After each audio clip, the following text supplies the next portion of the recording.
भारत ने विश्व में इतिहास रच दिया। Lander module. बुधवार की शाम को चंद्रयान 3 ने चांद की सतह पर सफल लैंडिंग कर ली। भारत का नाम अब दुनिया के उन 4 देशों में जुड़ गया है जो सॉफ्ट लैंडिंग में एक्सपर्ट हैं।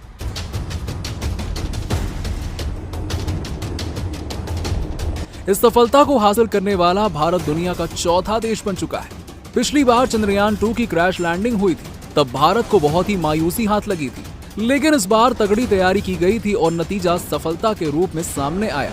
इसरो ने चांद पर परचम लहरा दिया। चंद्रयान 3 ने चांद की सतह पर अपने कदम रख दिए।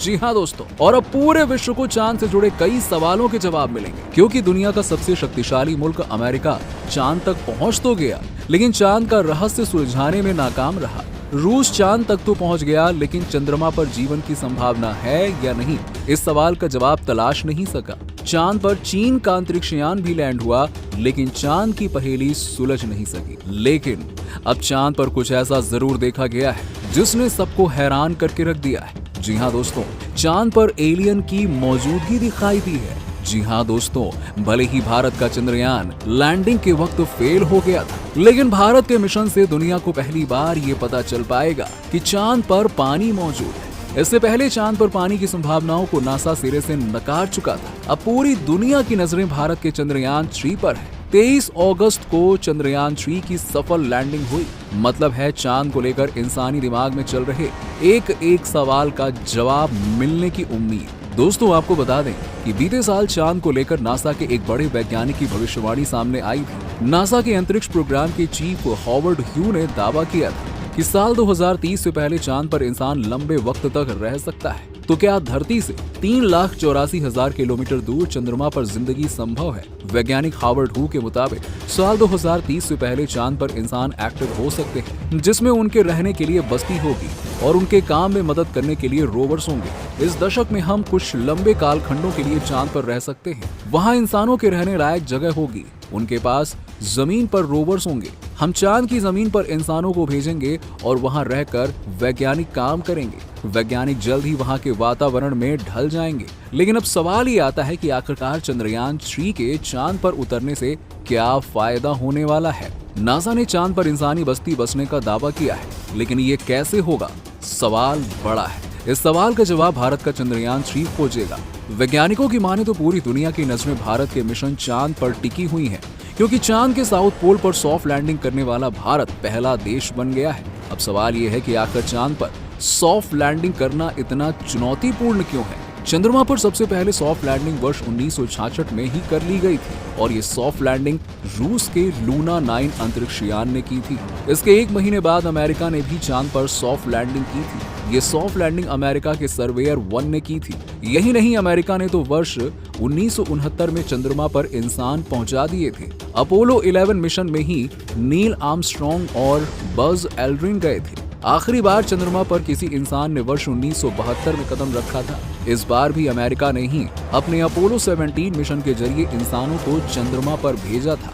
वर्ष 1969 से 1972 तक यानी कि 3 वर्षों में अमेरिका के 12 अंतरिक्ष यात्रियों ने चांद पर कदम रखा था। सोवियत यूनियन की चांद पर आखिरी सॉफ्ट लैंडिंग वर्ष 1976 में लूना 24 के जरिए हुई थी। वर्ष 1966 से 1976 के बीच में सोवियत यूनियन ने चंद्रमा पर 10 सफल सॉफ्ट लैंडिंग की थी। बावजूद इसके लूना 25 चांद पर उतरने में नाकामयाब हो गया। मतलब ये है कि चंद्रमा पर सॉफ्ट लैंडिंग की वो तकनीक जिसे सोवियत यूनियन 50 वर्ष पहले से जानता है, उसके लिए भी चंद्रमा पर सॉफ्ट लैंडिंग करना चुनौतीपूर्ण है। पिछले 10 वर्षों में दुनिया के 4 देश चंद्रमा पर सॉफ्ट लैंडिंग करने में असफल रहे हैं। इसमें से एक भारत भी है, जिसका चंद्रयान 2 मिशन वर्ष 2019 में फेल हो गया था। इसमें दूसरा नाम रूस का है, जिसका लूना 25 एक दिन पहले ही चंद्रमा पर क्रैश हो गया। ये विफलताएं बताती हैं कि अभी भी दुनिया भर की अंतरिक्ष एजेंसियों के लिए चांद पर सॉफ्ट लैंडिंग करवाना एक चुनौती है। मतलब ये है कि चांद पर उतरना उतना भी आसान नहीं है जितना एक सामान्य इंसान समझता है। अब अगर बात करें उस हिस्से की जहां चंद्रयान 3 उतरा है, तो दोस्तों आपको बता दें, चंद्रमा के पिछले हिस्से को यानी कि जो पृथ्वी से दिखाई ही नहीं देता है, उसको डार्क साइड या फिर फार साइड भी कहा जाता है। फार साइड यानी दूर का हिस्सा समझ में आता है, लेकिन यहाँ डार्क साइड का अर्थ है कि जो हमसे हमेशा छिपा रहता है, यानी कि दिखता ही नहीं है।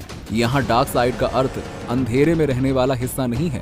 हकीकत तो ये है कि इस हिस्से में भी खासे समय तक सूर्य की रोशनी पहुंचती है और उसी तरह से पहुंचती है जैसे आगे के हिस्से में पहुंचती है। लेकिन सवाल ये है कि यह दिखता क्यों नहीं है। चांद के इस हिस्से के पृथ्वी से दिखाई ना देने की वजह चंद्रमा की अपनी धुरी पर घूर्णन और पृथ्वी की परिक्रमा से जुड़ी है। दरअसल चंद्रमा पृथ्वी से ज्वरीय बलों के जरिए बंधा हुआ है और ये बंधन विशेष तरह का है, यानी कि जितना समय चंद्रमा को खुद का ही चक्कर लगाने में लगता है उतने ही समय में वो अपना खुद का भी एक चक्कर पूरा कर पाता है और इसी का नतीजा ये होता है कि उसका एक ही हिस्सा हमेशा पृथ्वी के सामने रहता है। चंद्रमा की ये स्थिति का जिम्मेदार पृथ्वी का गुरुत्वाकर्षण बल होता है जो दोनों को ज्वरीय तौर पर एक दूसरे से बांध देता है। वास्तव में दोनों ही एक दूसरे के गुरुत्व के प्रभाव में इस तरह का तंत्र बनाते हैं, लेकिन कम लोग जानते हैं कि इस तंत्र के होने में चंद्रमा के आकार का भी योगदान है। चंद्रमा वैसे तो गोलाकार होना चाहिए था, लेकिन ऐसा है नहीं।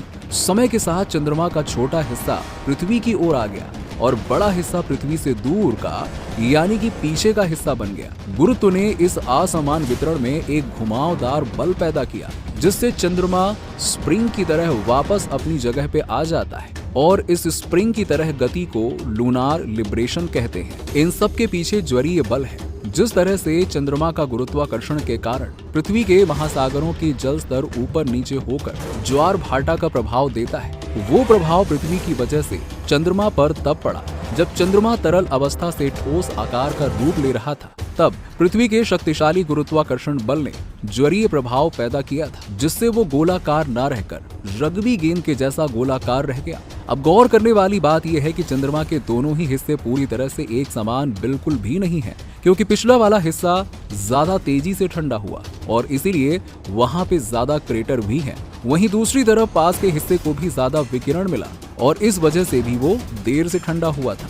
लेकिन ऐसा हुआ क्यों, इसकी सटीक वजह अभी भी वैज्ञानिकों को नहीं मिली है।